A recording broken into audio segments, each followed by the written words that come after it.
आप लोग घर से काम समय निकाल करके बढ़ाना है। बनारस में संपूर्ण प्रदेश का कोई भी ऐसा जिला नहीं होना चाहिए। इधर देखिए, इधर इधर भैया, इधर देखो। प्रदेश विश्व हिंदू महासंघ के द्वारा आज एक विशेष महत्वपूर्ण बैठक की गई है। हमारी मौजूदगी प्रयागराज में है, क्योंकि हम लोग लखनऊ से चल करके लगातार प्राइम भारत न्यूज के माध्यम से कवर कर रहे हैं कि उत्तर प्रदेश में जो मुख्यमंत्री योगी आदित्यनाथ का शासन है वो लोगों को पसंद है या फिर पुराना शासन पसंद है। इसी क्योंकि विश्व हिंदू परिषद एक ऐसी संस्था है जो लोगों के लिए कार्य करती है, आम जनमानस के लिए काम करती है, और इस पे हम बातचीत करेंगे अध्यक्ष जी से। क्या कहना चाहेंगे अध्यक्ष जी?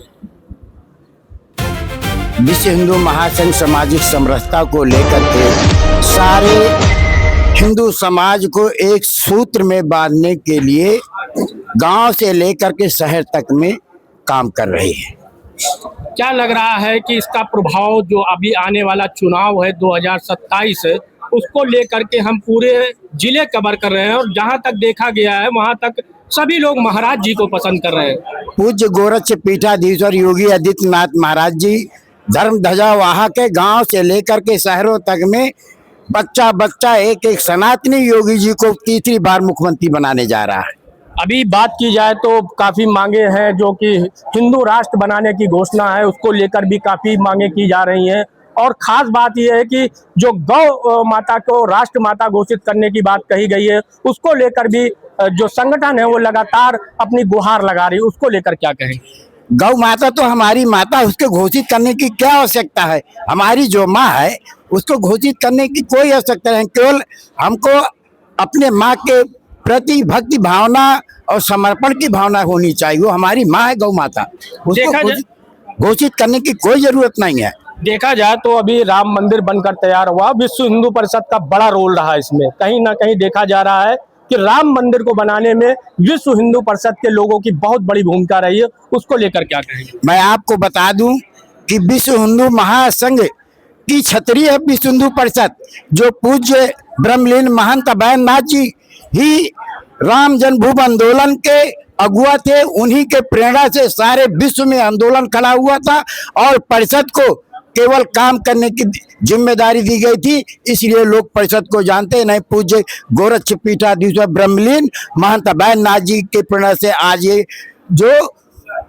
राम जन्मभूमि का मंदिर बना है, और आज उनके शिष्य पूज्य गोरक्ष योगी आदित्यनाथ महाराज के कर कमलों के द्वारा बना है। परिषद का तो केवल सहयोग था, केवल गोरक्ष पीठ के कारण ही राम जन्मभूमि मंदिर बना है। इसके पहले तो भी भाजपा की सरकारें नहीं है।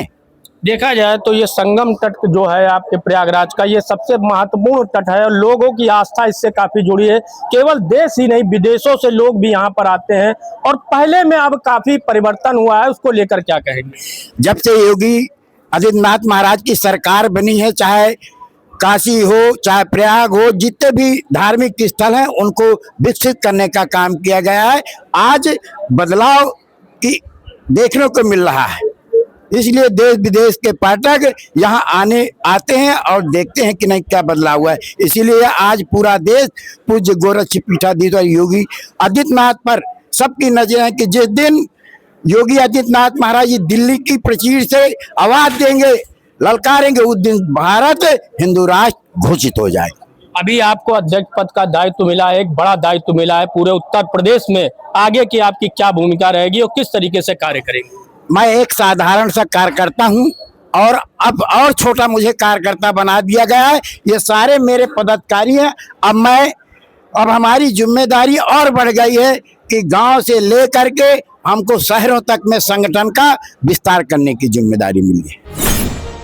प्रदेश उपाध्यक्ष जी मौजूद है, मैं इनसे बातचीत करूंगा, क्योंकि आज एक महत्वपूर्ण बैठक प्रयागराज में की गई है। पूरे उत्तर प्रदेश के लिए एक अध्यक्ष का निर्वाचन किया गया, उसको लेकर क्या कहना चाहेंगे? हमारे अध्यक्ष जी रामविलास जी बहुत अच्छे हैं और हम लोग उनके मार्गदर्शन में चल रहे हैं। मैं उनका प्रदेश उपाध्यक्ष हूँ, और 2027 के चुनाव में पूरा विश्व हिंदू महासंघ माननीय आदित्य योगीनाथ महाराज जी के लिए तत्पर खड़े रहेगी, और वॉलंटियर के रूप में और पदाधिकारी सारे उनके चुनाव में प्रचार का काम करेगी, ताकि हम लोग 2029 को उनको पीएम के रूप में देख सके। प्रधानमंत्री मोदी के द्वारा विकसित भारत का लक्ष्य रखा गया है। 2029 में ये लक्ष्य रखा गया है और घर घर जल की भी व्यवस्था की जा रही है, क्योंकि प्रधानमंत्री जी का कार्यकाल भी बहुत ही अच्छा लोग मान रहे हैं और मुख्यमंत्री उत्तर प्रदेश में योगी आदित्यनाथ का कार्यकाल मान रहे हैं। उसको लेकर क्या करेंगे, जो प्रयागराज की जनता है वो तो पूरी तरह से, जो 8 विधानसभा है वो तो बीजेपी के हाथ में है, बाकी 4 जो बची हुई है उस पर भी तैयारी की जा रही है, उसको लेकर क्या करेंगे?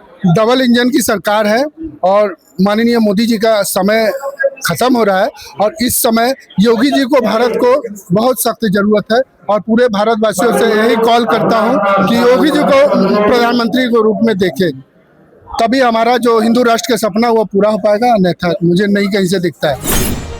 योगी दिलीप नाथ जी हैं, मैं इनसे बात करूंगा कि जिस प्रकार से 2027 चुनाव को लेकर के तैयारी चल रही है, विश्व हिंदू परिषद और विश्व हिंदू महासंघ के द्वारा आज एक महत्वपूर्ण बैठक भी की गई है और जिस प्रकार से महाराज जी के द्वारा कार्य किया जा रहा है उसको लेकर क्या कहेंगे?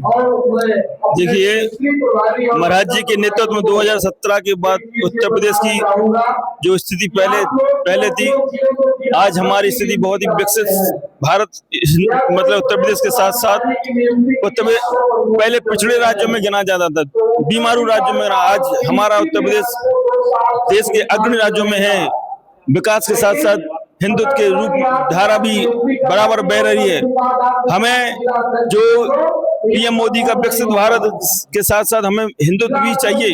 हम विकास का क्या करेंगे जब हमारे ऊपर दूसरी कौम के लोग हम पर हावी रहेंगे, तो हमको ऐसे विकास नहीं चाहिए।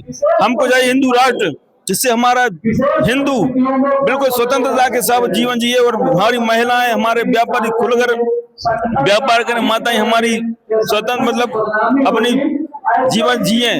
और हम इसी के लिए चाहते हैं कि हमारे योगी जी आदित्यनाथ जी आगे चल करके पूरे देश की बागडोर संभालें और हमारा देश एक हिंदू राष्ट्र होकर के पूरे विश्व में विश्व गुरु के रूप में स्थापित हो।